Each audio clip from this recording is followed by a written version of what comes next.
Oh. What's going on, peeps? Quiet Bananas here, finally back at making some videos. There are just so many good games out right now, man. I just picked up Assassin's Creed Syndicate and I blazed right through it. It was pretty good, to be honest, and way better than Unity.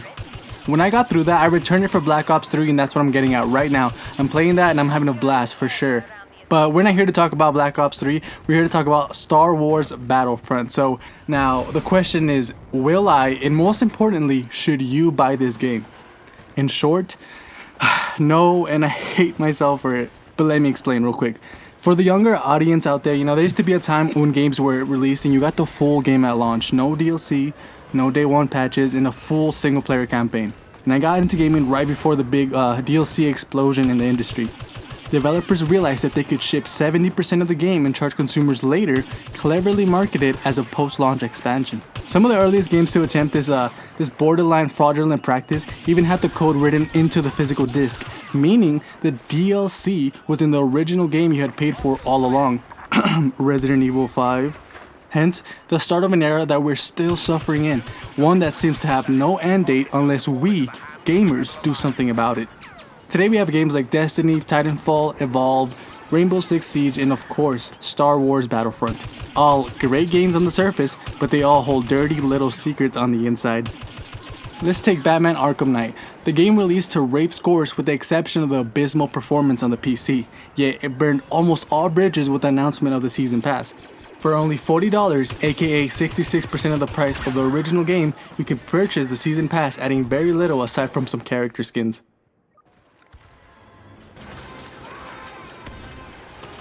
This marks one of the latest examples of extreme fan displeasure at the greed and audacity of some developers. I have no problem with DLC when it's appropriate. When the developers release a full game and add the DLC later as an addition, that's completely fine, it's an acceptable practice. But it's a different story when they try to sell you something you already bought. Let's take Evolve. Evolve was a game to kick off this rising trend of charging the same price for the base game despite lacking a campaign and having the lack of morality to still try to release half-assed DLC. Since then, I am noticing a rising trend of no single player campaign in video games. Rainbow Six Siege as we know it will not have a single player campaign. Ubisoft avoided questions about the campaign until they had to announce that they will not be carrying a single player experience. Star Wars Battlefront also doesn't carry the standard single-player campaign, and this saddens me so much. As a gaming nerd, as a Star Wars nerd, this really hits home, man. And despite that, Star Wars has such a rich history, which can provide developers with a huge amount of content to borrow from, I don't get what the problem is with not having a single-player campaign. Now think about it, guys. This is Star Wars, man. Most of us grew up on this franchise. I grew up on this franchise, and it sucks, of course. But then again, I'm not willing to be another consumer who gives into a product just because it brands with a motion picture I enjoy. This game needs to earn my cash. Of course, if you get the game, I can't blame you. It's super fun. I played the beta and it's fucking rocking, you know what I'm saying? But I'm not gonna let that happen, but I need to take a personal stand, even if it won't really change the thing in the grand scheme of everything. But this is a personal thing that I can't give in, and I won't, you know what I'm saying? It sucks, but hey, you gotta do something. Now, if we take the Star Wars brand out of the equation and just focus on the mechanics of the game, is it fun? Well, hell yeah, I had a blast with the beta. The game rarely bugged out or crashed, and the wait time to get a match, it was virtually non-existent, which definitely surprised me.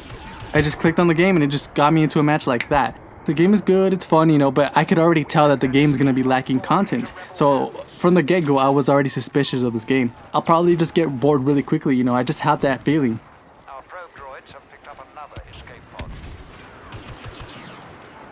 In Star Wars Battlefront, you have a game that fully embodies the Star Wars experience, and I'm sure that a lot of the money is going to the rights for the movie, but regardless, it is absolutely unacceptable that the game will be $60 and not have a campaign and also charge $50 freaking for a season pass. Give me a break. Are you serious? $110. Maybe if I wasn't such a broke college kid, that would be fine, but as a broke college kid, that is not okay, and at least the one thing that Rainbow Six did right is not charging for future DLC. Halo 5 has a campaign, and all future DLC is also free. Why can't DICE and EA do the same, dude? At least give us that, bro. Wow. I am not willing to give you my cash. because they don't deserve it. No matter how badly I enjoyed the beta and I love Star Wars and I want this game, I cannot give in.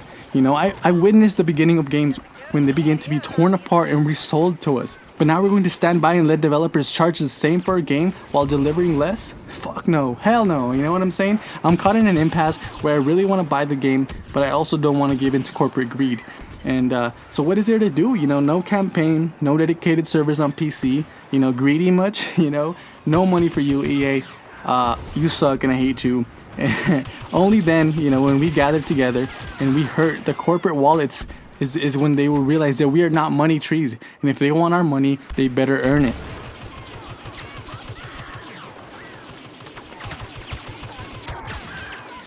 I know it'll be difficult to miss out on this game and on the new releases, but you know, stay strong, my fellow gamers, stay strong. It'll be worth it at the end, you know, I promise you guys. If we gather together, which it's very difficult to do, but if we were to, you know, to gather together as gamers, as nerds, and say, no, enough is enough, you know. Please let me know in the comment section down below what you think about the situation, and if you got the game, how you feel about your purchase. You know, I'm not trying to bash anyone that got the game, you know, like I said, it's super duper fucking fun. It looks awesome.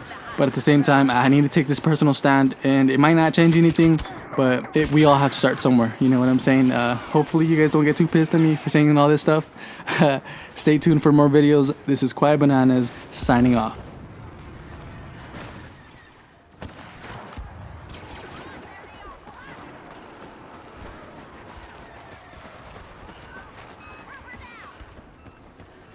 The rebels have seized control of the escape pod and everything inside. Our tracking beacon has revealed the location of another escape pod. Capture it.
Of another pod. Do not let it fall.